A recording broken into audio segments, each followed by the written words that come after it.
n'y a donc maintenant aucune condamnation pour ceux qui sont en Jésus-Christ. En effet, la loi de l'esprit de vie en Jésus-Christ m'a affranchi de la loi du péché et de la mort. Car, chose impossible à la loi, parce que la chair la rendait sans force, Dieu a condamné le péché dans la chair en envoyant, à cause du péché, son propre Fils dans une chair semblable à celle du péché. Et cela afin que la justice de la loi soit accomplie en nous qui marchons non selon la chair, mais selon l'esprit.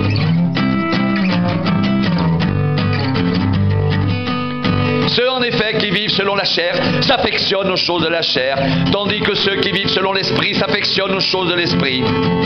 Et l'affection de la chair, c'est la mort, tandis que l'affection de l'esprit, c'est la vie et la paix.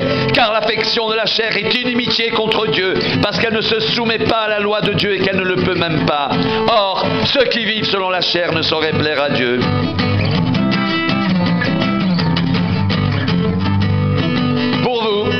Ne vivez pas selon la chair, mais selon l'esprit. Si du moins l'esprit de Dieu habite en vous, si quelqu'un n'a pas l'esprit de Christ, il ne lui appartient pas.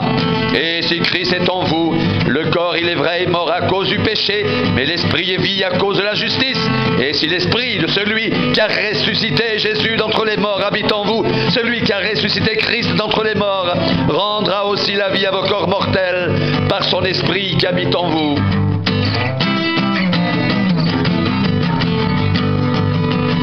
Ainsi donc, frères, nous ne sommes point redevables à la chair pour vivre selon la chair.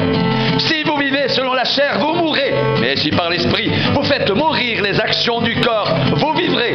Car tous ceux qui sont conduits par l'esprit de Dieu sont fils de Dieu. Et vous n'avez pas reçu un esprit de servitude pour être encore dans la crainte, mais vous avez reçu un esprit d'adoption par lequel nous crions « Abba, Père !» L'Esprit lui-même rend témoignage à notre esprit que nous sommes enfants de Dieu. Or, si nous sommes enfants, nous sommes aussi héritiers, héritiers de Dieu et co-héritiers de Christ, si toutefois nous souffrons avec lui, afin d'être glorifiés avec lui.